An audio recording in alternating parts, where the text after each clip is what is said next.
Hello, everyone.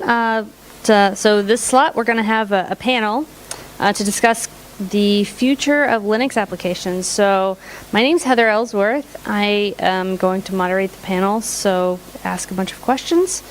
And then we'll have a special portion at the end for the last 10 minutes or so where I can communicate your audience questions to the panel as well. So as we're doing this, you can think of any questions that you have, put them in the Telegram channel for the LAS2019. And just to make it easier, if you tag a question with just hashtag question, hashtag anything really, then it'll highlight it in Telegram with different color, easier for me to find. So when I'm browsing the questions, make sure that it'll have a hashtag question. Let's just get started. We have a bunch of different people representing a bunch of different awesome things. So I would like each one of you to kind of just go down the line and say what your name is, what your project or affiliation is, where you're based, and one adjective that defines you. And then we'll get going with some questions. So I'll leave the adjective thing for the end because I don't really see it. My name is Aleix Paul. I am from Barcelona, and I am the KDV president right now. I'm also a software developer in KDE. My adjective is going to be sleepy. Hey, my name's Rob McQueen. I'm the current president of the GNOME Foundation Board of Directors. Also work for Endless. I live in Cambridge in England. I think my adjective would be optimist. So my name is Alex. I work at Red Hat, but also do GNOME stuff in my spare time, and I've been doing that for a long time. But like the last 4 years or so, my main work has been on Flatpak and FlatHub and the ecosystem around that. I live in Stockholm, Sweden. I work from home, and my adjective is like old. I'm Alan. I work for Canonical on Ubuntu and Snapcraft. I've been a community member in the Ubuntu community for years and years, since about 2006, and then I joined the company in 2011. I live in the UK with my family and my 2 cats. If you follow me on Twitter, you'll see me post lots of cat pictures. So I guess my adjective is cat lover. My name is Daniel Foray. I'm going to have trouble remembering what all the questions were, so my adjective is forgetful. I'm the founder and CEO of Elementary Inc. We produce Elementary OS, and we use a ton of open source software, and we make a ton of open source software. I am based out of Sacramento, California, but the company is distributed, but we're US based. What questions did I miss? Did I get them all? Yes, not forgetful. We do that. yeah, I'll hang on to this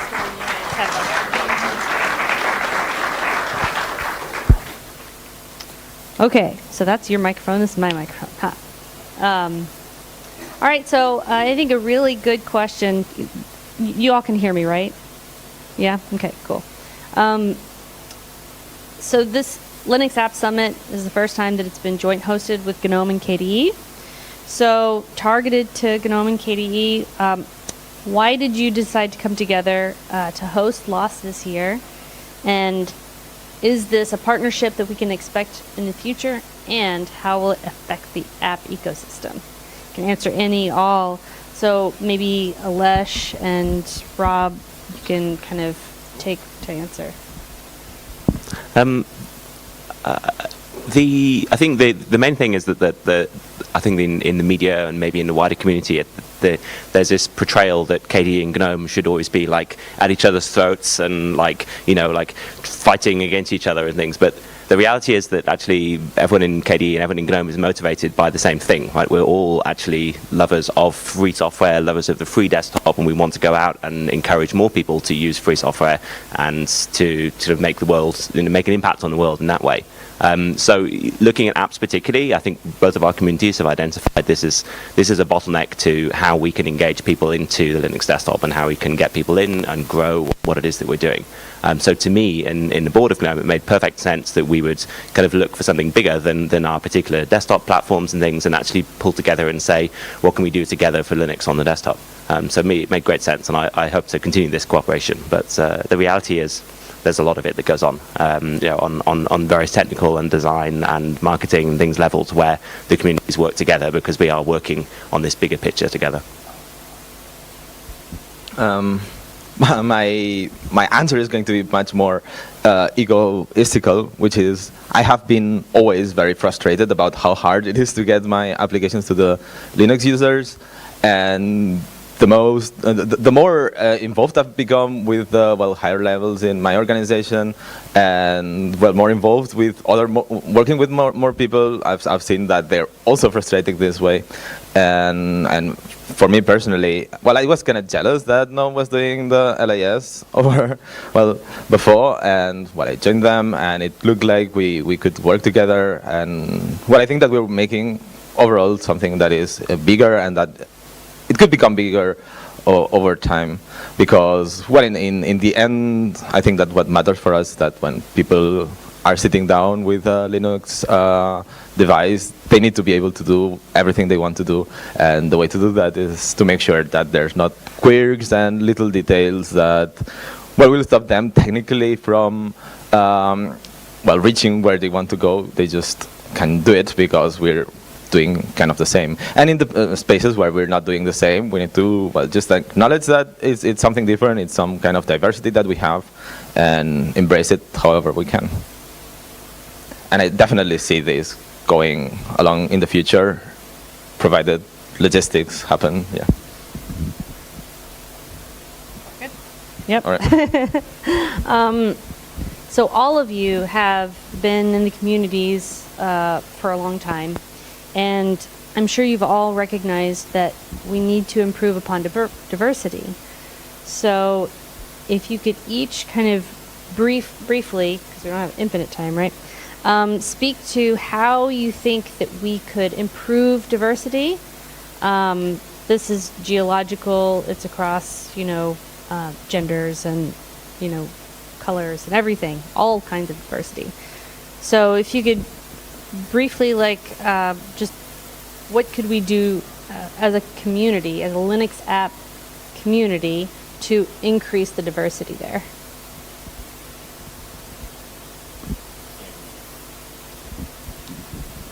So, there's a twofold problem here. There's one is getting more people from minority groups and people who are underrepresented, getting those people in, which I think is a struggle and something we need to work hard at. And I'm not necessarily qualified to be the best person to, as a straight white male, I'm not the best qualified person to do that.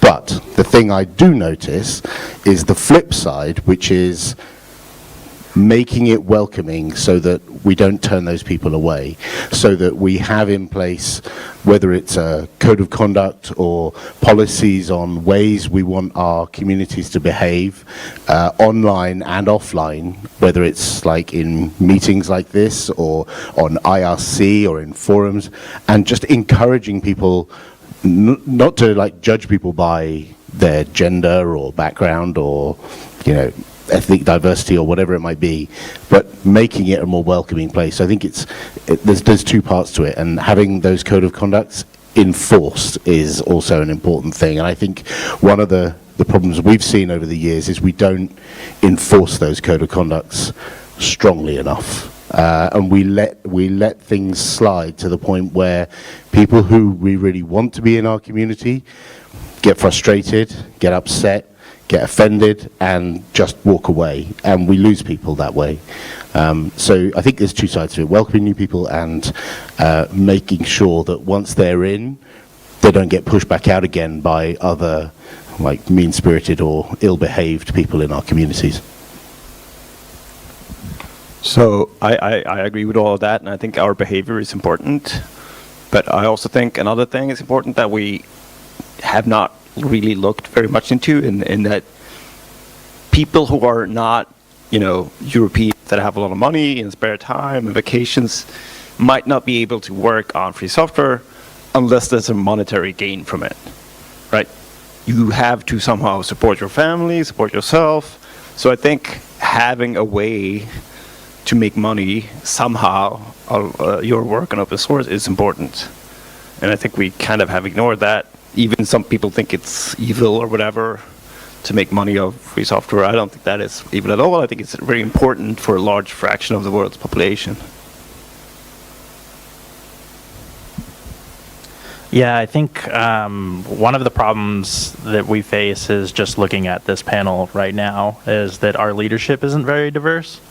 And so we need to do a better job at not only trying to get more people involved and like an internship level, but we really need to make sure that we lift people up into leadership positions, because we know just in like from a product design perspective that if we don't have people in leadership positions that have diverse stakes, that we get products that only serve a very small set of people. So, and it's kind of a feedback loop, right? If our products are designed in a way that they only serve a certain number of people, then we don't bring those new people in. And then if those people don't get pushed up into the leadership, then the products stay the same and it kind of stagnates. So I think we really need to like hack away at our institutions and say, you know what, how do we change the status quo and get people in a place of power that are going to make things different than they are and bring up different concerns?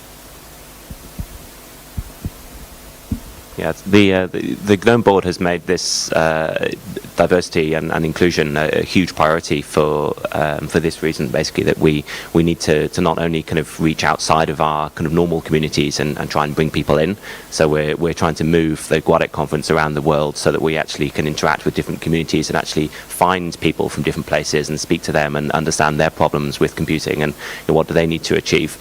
But then also to Alan's point of like once you go through these different efforts, there are initiatives to improve diversity and to bring in different minorities, and then you have this really kind of crappy atmosphere and people just don't like it and they leave. All of that effort you've spent has just been wasted, and it could be one comment or it could be a story about what happened at a conference. And so the code of conduct thing, GNOME has put this in place for events and online spaces, and it's taken us like decades too long, but it's an incredibly important piece of this puzzle that we can actually sort of bring in those diverse voices, factor them into our communities, make sure that we're putting the effort into getting diverse voices in, and then respecting and hearing those, and not kind of not creating these kind of microaggressions and these things that push people out. Well, I agree on everything that has been said. I think that to sum up a bit the conversation from my perspective is that there's lots of ideas. There's not really a single solution for the problem. And, well, whoever has good solutions is very welcome to work together with any of us. And I'm sure that there's ways we can improve for. Yeah, okay, thanks. Alex just mentioned monetization, and I know Rob mentioned it yesterday. So. And then I also know that Elementary is shipping a pay what you want app store. So what does the economic model look like for apps moving forward, do you all think?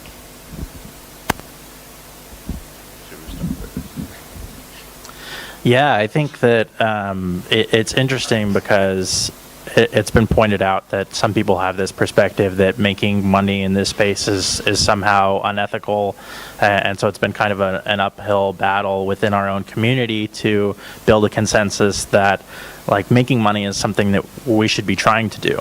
But I think that we're coming around to that point where that's no longer such an unpopular idea, and now we're thinking about, okay, making money isn't necessarily a bad thing, so how do we do it in an ethical way? And I think that when we had this discussion, that we came to that conclusion that pay what you want is a more ethical model, because we don't want to lock out people who maybe can't afford to pay a certain number of US dollars, and it sounds like other people are agreeing that pay what you want might be a path forward, and I'm interested to see like more innovative models, but that's the one that I really believe in, and I feel like has been successful for us as an organization, and the one that we've helped prop up our developers with.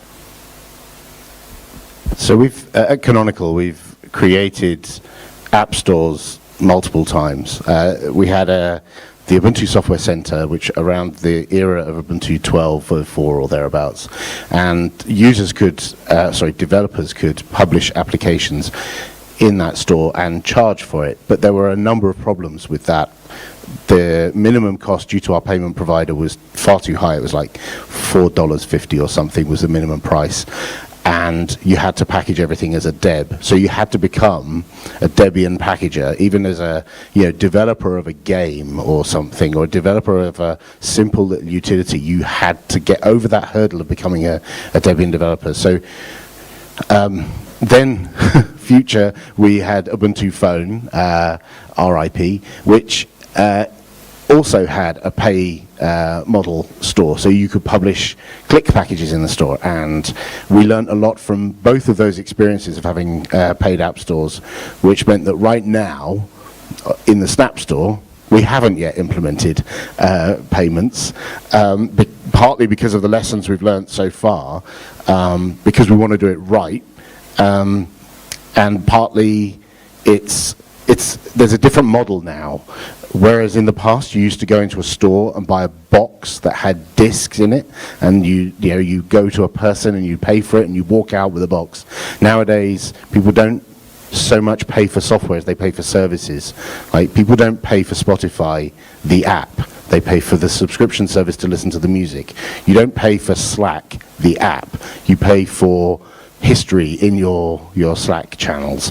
And so I think it's something interesting and something we certainly need to support, but we need to look at how people are actually paying for software, and at the moment people aren't. There's a big exception to this, which is games. People pay for games. You buy a game for a fixed price, maybe DLC, but I think because of all of this, we've been quite hesitant to implement payments in the Snap Store, but having conversations here this week, last night and today, we're certainly going to look again at it over the coming year. But it's a tricky thing to implement, given we've tried twice already. So we have some experience there. Yeah, there's a reason that we've been kind of treading with some hesitation here, because as Alex said before, that just removing that kind of assumption of privilege that you have your spare time and you can write free software and just give it away and that's fine, that cuts the number of people in the world who can actually do this down to a tiny fraction. So there needs to be an economy that supports this. Everyone needs somewhere to live and food for their family. So it's important for me to see that GNOME is part of this wider movement to actually put together solutions to this, and it's not antagonistic to software freedom. Every free software license, you can take the binary and you can sell it or charge a distribution or whatever, and then there's source code. That's not a problem for us. So just kind of separating those ideas in people's heads, that we can be respectful and ethical with freedoms and access to computing, and also have an economic model. There are so many different models around free and open source software that make money. We shouldn't just cut app developers out from that. So just making sure that we build a system that works and doesn't kind of cross any of those red lines is very important. Yeah, okay, that sounds great. All makes sense. So switching to kind of packaging, in the last not too long, right, relative to Linux, we've seen the creation of Snap and Flatpak and AppImage. Can you talk about what prompted the creation of that, and then what the impact has been? So I've long had an interest in the technical side of containerization or like app stuff, but I also have, I think the core is driven from this disconnect I see between developers of application and users, where the distro gets in the middle and basically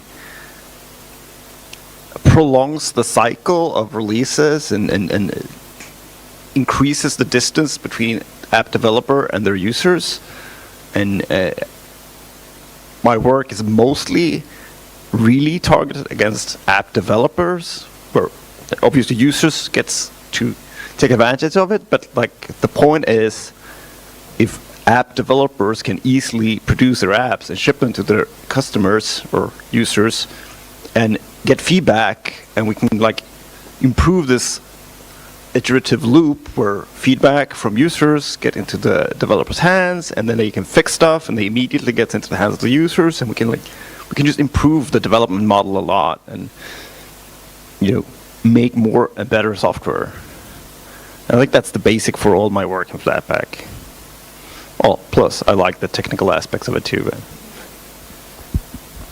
So snaps were an evolution of the click packages we made on the phone, and they were originally not designed for the desktop use case. Snaps were originally designed to solve a specific problem where you may have seen news articles where a baby monitor or a router is not getting software updates, and someone finds a backdoor and is able to access millions of routers across the world and compromises systems. And so Snaps and Ubuntu Core were designed for devices, generally like Raspberry Pi, small board computer, edge computing devices, in order to deliver over-the-air updates to those machines in a timely fashion so they wouldn't be left out of date. And a machine that's in the field that needs updating, you could do over the air nice and easily in an atomic fashion and with rollbacks and all that kind of good stuff. So it was really designed for that originally, and so we realized that technology would be useful for us to be able to deliver desktop applications as well as server packages. So for example, if you snap install Nextcloud, you get a Nextcloud server. But equally, you can snap install Node and get the Node.js environment set up to be able to create JavaScript-based applications. So Snap's origins start from like the tiny little non-graphical, non-user interactive devices out in the field and spread to servers and desktops. But I think I agree with Alex. On desktop, it's more about empowering developers to get their software in the hands of users super fast. So a user can report an issue and the developer can fix that and not be constrained by the release process of all the distributions that the users may be using.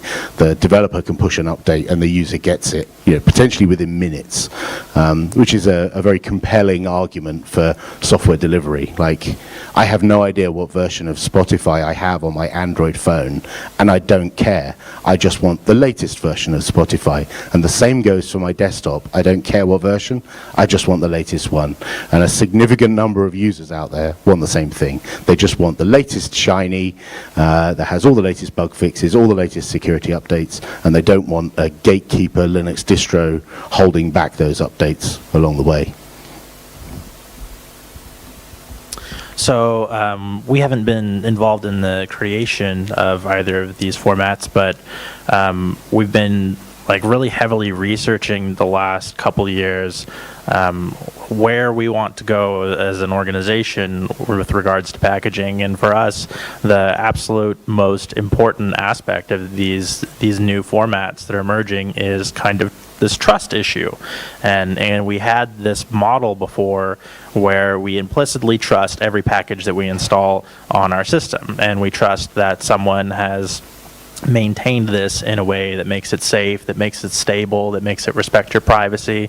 And it turns out that we have a really big wide world now with lots of developers all over the place, and some of them are malicious and some of them aren't necessarily malicious, but the kind of scope of permission that we allow to the packaging is kind of dangerous to our users, and they've encountered issues with how these packages function technically. So these new formats kind of restrict things a little bit, and they're built more for a modern world of applications, and they're built to kind of enforce that trust layer a little better, so that when a user installs an application, they have to worry a little bit less. It's maybe not perfectly secure or perfectly privacy respecting, but it's a little bit more technically enforced than the old way, and I think that's what makes it compelling for us.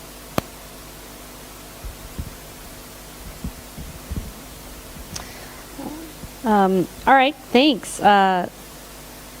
So kind of going back to the whole GNOME KDE thing, think it's great, again, that we have LAS together, but are there other ways that we can pool our resources? Maybe this is marketing-wise to improve the marketing story of Linux, like overall, but pool our resources to like mitigate fractionalization and I guess get more exposure to Linux to garner more users. Well, as I see it, I mean, there's definitely always more things we can do, and there's a lot of problems that we can turn into a social problem, and all of these, it's a matter of, well, sitting together and doing things, and, well, we've done that several times, LAS is an example, and we will probably continue doing it over the years. But I think that here what matters is that, is this conversation where we're actually allowing the developers of applications and users have this conversation between both of them, and what we're trying to achieve, at least from my perspective, is for them to have a meaningful conversation. This is something that they've never had to do, and this is something that I don't think any of us are trying to like break.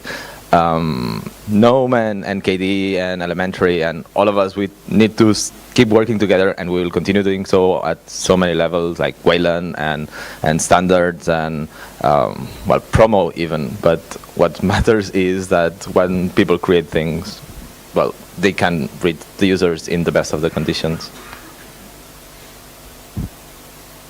I think the important thing is just recognizing that the application ecosystem that is this precondition for success for Linux on the desktop is kind of bigger than any of our respective projects. In a sense, what Aleš was saying is we're all here to kind of allow in developers to succeed, to give them tools where they can actually produce applications and get them to users.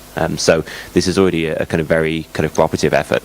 I think marketing is probably like a big missing piece, and I know that the GNOME engagement team is also thinking about this, of like how do we show kind of a bigger opportunity for developers to actually reach users? How do we attract people to the Linux platform generally? How do we kind of make it appealing to publish there?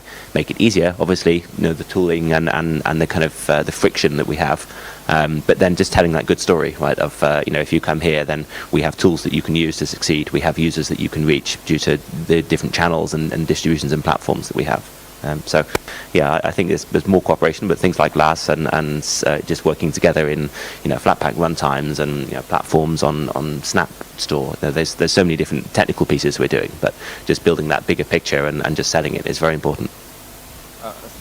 Very short detail. I think that only the fact that we're creating, it's 2-3 different desktop environments, the fact that we're creating very good ones, and all of the users that this is bringing to the Linux ecosystem is already like working together in a way. Like we're allowing for very different mentalities to get into, well, this ecosystem that all of the application developers are leveraging, right? So from a marketing perspective, I would say there's three things. One is on the Linux desktop, we need to have software people want. And it's all very well us reaching out to users and saying, or potential new users and saying, hey, there's this great Linux desktop, you should try it sometime.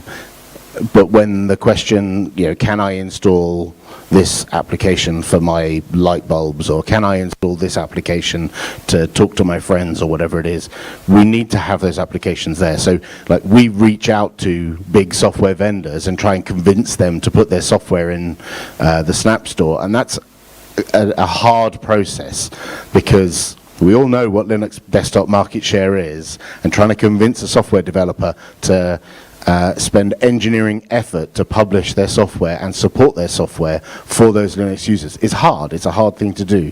And so we need to put more effort into get that software into these stores and repositories, so that users have a compelling array of software once they arrive on our platform. But the other thing I'd say is we need to go outside our bubble. We need to be going where people are, not where developers are, not where users are, but go where people are. And people are places like farmers markets, they're at rock concerts, they're at places where normal people go. And we need to be talking to those people and letting them know about the products and the portfolio of things that we have to offer them. And as an example, the French Ubuntu community go to music festivals, and they have a pop-up tent with a little thing that takes photos of you and publishes them online as animated GIFs. And it's a little silly thing, but it's all branded Ubuntu, and you get little temporary tattoos and stickers and stuff. And it's reaching out to people where they are. It's not expecting them to come to us. It's going to where they are, and that's important. And the final thing is, I would speak to, because most of us as organizations don't have giant marketing budgets, get the community to do the marketing for us. Like sometimes reaching out to a popular YouTuber and saying, hey, we've got this product, it's quite interesting, might be good for your audience, and feed them information. I've given pre-written scripts to YouTubers before, and they appreciate that because they don't have to write a script. And they create a video on our behalf. It goes on their channel, they get the ad revenue, they get the clicks, they get the subscriptions, and we get the marketing to their audience. So I think it's a multifaceted approach, and it takes a lot of effort, but I think it's doable. I think one of the biggest things that we need to do is stop calling our diversity fragmentation, and we're not a group of like a fragmented Linux desktop that is infighting. We're a united group of diverse options for a lot of people, and we work together constantly. And I ping Alan all the time in Telegram, and we like find ways to work with each other to make both Elementary OS and Ubuntu better. And I just emailed someone from KDE the other day that Alesh recommended to me so that we can work together on something new upcoming. And I'm pinging Matthias and Alex, and we're always talking to each other, and we're all I think at this point we're probably more united than we've been in a long time. Like the stack is super united right now, and it's empowering us to build these awesome set of options that aren't just this homogeneous one-size-fits-all option. Like our competitors are trying to push this idea that everybody should use their computer the same way. And that is our biggest strength, is that we are diverse, and it's not fragmented at all. It's diversity. Hallelujah. Yeah, and I agree, and I think we've actually always been able to work together. From the earliest state of the free desktop stuff, we've been pretty good at working together on the lowest level stuff that has to work for apps from different desktops and projects to work together. I think the problem is that in the wider community, there's this image of us fighting, and we have to sort of fight that. And I think going to things like this, where we co-host and brand together, maybe shows the community that actually we are working together, and we've always been, and it's just like the fringe community people who are hating each other. And kind of a follow-on from that, I have a good question from the audience, and that is, would it make sense to organize a Linux app-centric conference that caters more to the end users than to the developers? Maybe if somebody had the idea, maybe they have a vision and they should voice it in the right forums. But in general, my feeling is that what matters is if an application wants, or an application team, application community wants to talk about what they do, they should be doing that. We can talk a lot about the different products around Linux, but we would also never end, right? So, sure, I don't know, talk more, maybe. Maybe it's something where we could have one of the days dedicated to end users, or something where we could incorporate it in LAS. Yeah, I think it wouldn't necessarily, to me, it doesn't necessarily make sense to say, okay, let's talk to an audience of Linux app users. I think it makes sense to possibly look at how do we bring together, to Daniel's point, to bring together the kind of diversity that we have, so that we can actually talk to an audience of Linux users, and then we could have, device vendors, OS distributors, and app developers, and the different platforms, and we could all kind of, show strength together and show that this is actually a growing phenomenon, that there is an increasing user base and demand, and there are different channels to reach those users, and that for app developers then there's a market to address. Like, I can speak to all of these people, and then I have something to say to them. So I think there is kind of merit in trying to bring focus together on the user base, but just to show that they exist and to show that the different ways that they can be successful. And, if you have a big event, you go in the press and people are aware that Linux is a thing. I can get it on my computer and it can have these great benefits for me. Yeah, that makes sense. So, kind of, everybody wants to make money. So, kind of going back to the funding model, have some experts in the funding areas been consulted, like maybe not necessarily like economists, but people that have kind of monetized things in the past? Has anybody that you all know of talked with experts? Well, first we did have a talk about that, right, on the first day. But an example we have in KDE is Krita. That they're not making much money in Linux, but they actually got into the Windows Store, and I hear that they're doing pretty well over there. And it actually shows how being able to deliver their product and have this conversation one-to-one with the users over there, with the difference of mentality that you would get on Windows, and all things considered, it has been definitely positive for them if you talk to them about it, which you should. If you don't, because they have a very compelling story and they are very smart people, you will see that it has allowed them to create a lot of software that otherwise they wouldn't have been able to do. And I think that this is clear that having developers paid makes them work on free software. I think that this is obvious, and it's all about this communication after all, right? But I haven't talked to economists about it.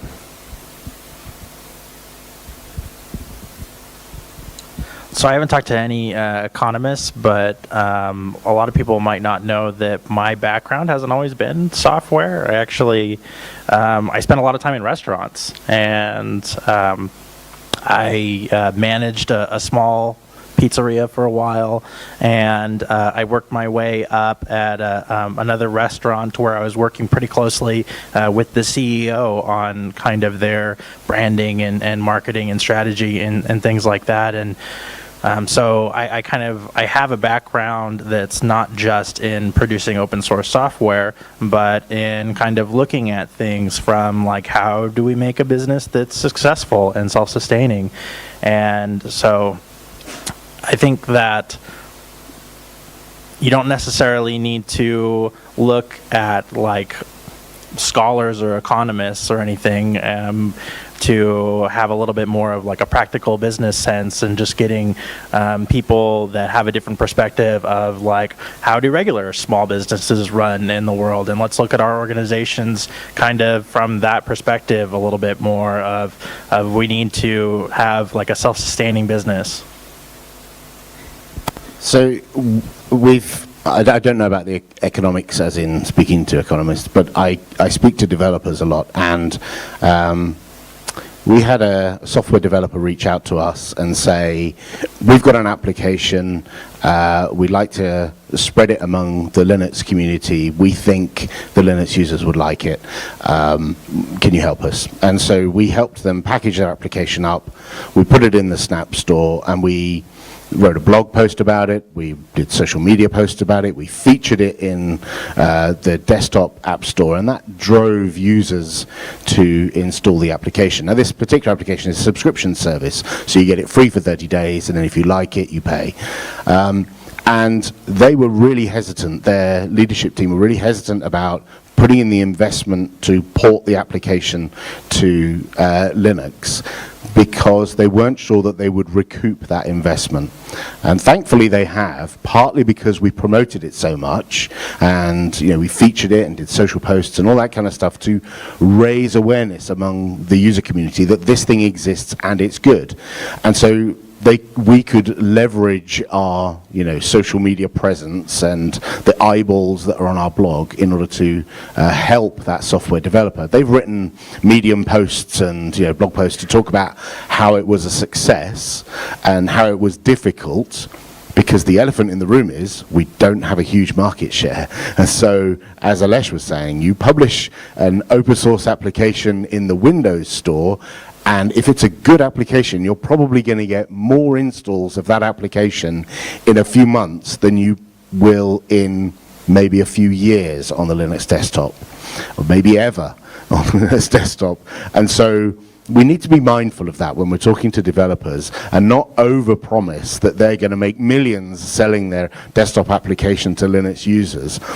But if they're okay spending a percentage of their development time and effort porting their application to Linux, and we can help promote that and push it, then it's possible it will pay for itself and maybe a bit more. So if a user pays for an application, how can we kind of ensure that the user is going to get a certain amount of quality because they paid for that? You know, there's always a varying level of quality depending on the app. You know, how maintained is it? How often are new features introduced? So how does someone know that this app is worth, you know, $5 or whatever? Yeah, that's actually a very complicated question, because just the act of paying changes people's perspective of your thing. It turns into a product, and you suddenly like have requirements that you didn't have before when it was more of a gift. So I think it's all about how you sell the fact that it's like you're not buying us. It's still an open source project that it's someone is doing in their spare time or whatever, but it's still worth paying for that to make it better. But you might not be able to have the same kind of requirements that you have on a commercial product that has like a commercial backing. So it's all about how you phrase, like, do you call it donations? Do you call it payments? How do you message it, basically? Yeah, well, I mean, maybe Daniel was thinking of saying the same thing. We were talking about this yesterday, that there's if you're not requiring your payments, then people can also try the application, and then you need to go back and have a kind of second bite at the cherry if there's an upgrade, or 2 weeks later we remind people about our payments.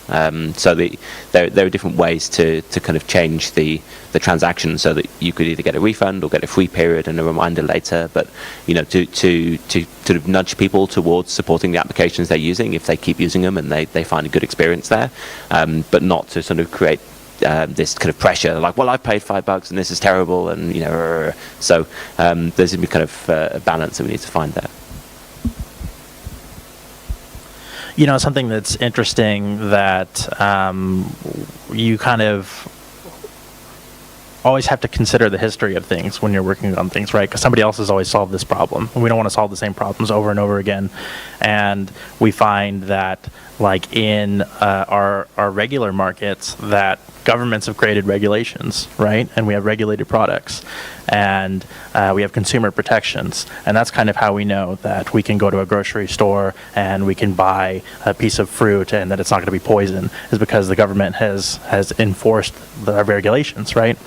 So I think that's something that we need to consider, and that Elementary kind of has built into the model of our marketplace, is that we do have a certain human review process, an automated testing process, and we have certain guarantees that we want to pass to our users, and they know that when they step into our marketplace that there's a value there, that they're going to get a product that is functioning to a certain extent, like by the way that it's enforced in the marketplace.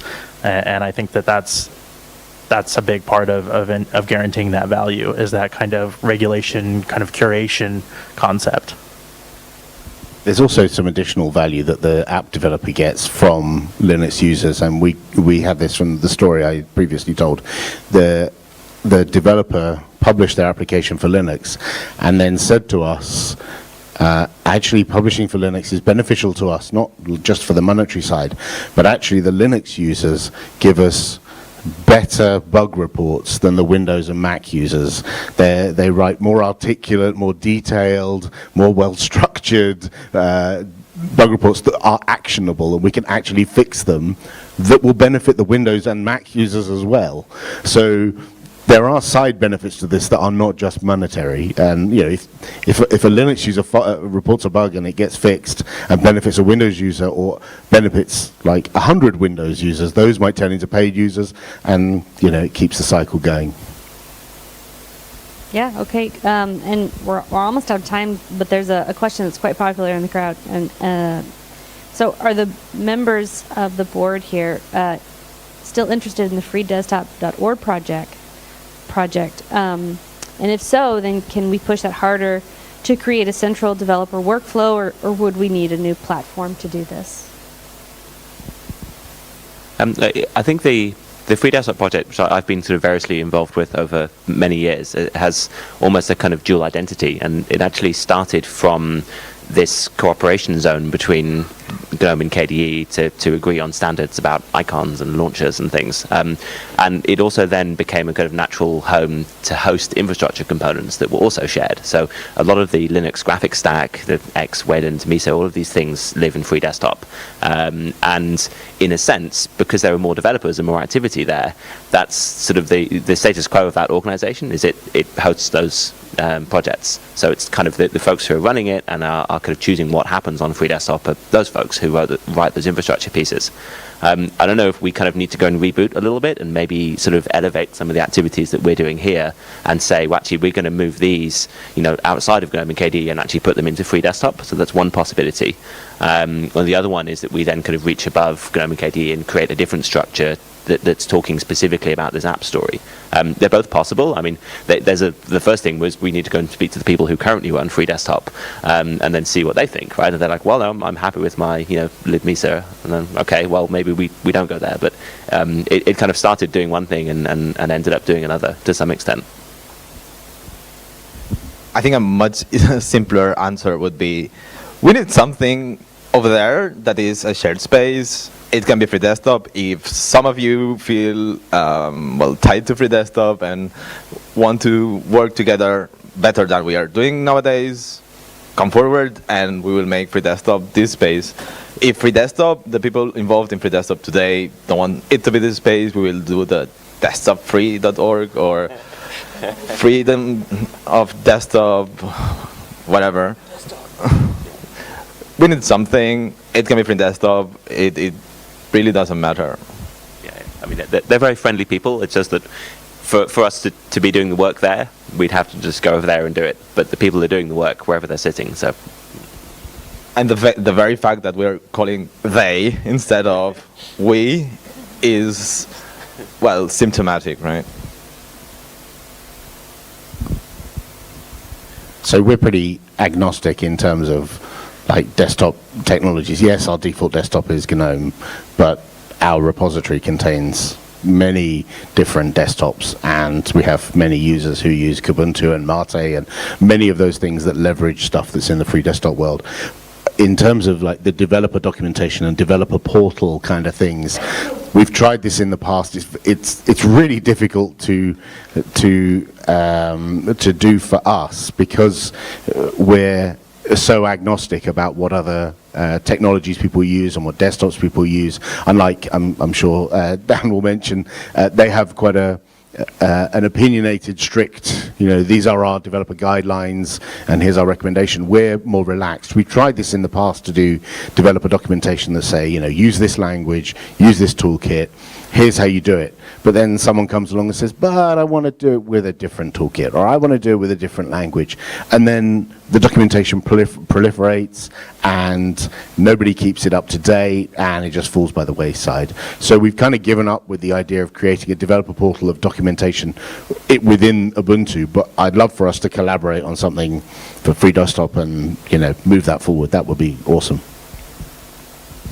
Yeah, I think like Alan said, it's really challenging to try to agree on a single developer path when we have such a diverse set of desktops, and I don't think that's necessarily a realistic goal to have. But I think that the ideas of cooperation between the desktops is still very much alive, whether that means it happens on Free Desktop .org or in a certain repository. Like we're all here today, and this organization may not know if we are free desktop or not, but we're here collaborating, and we still call stuff free desktop all the time regardless. So. All right, well, that's all the time we have. Thank you all very much for your answers to all of the great questions. Thanks for the audience for all of the great questions. Yeah, thanks everybody. So let's give them a round of applause.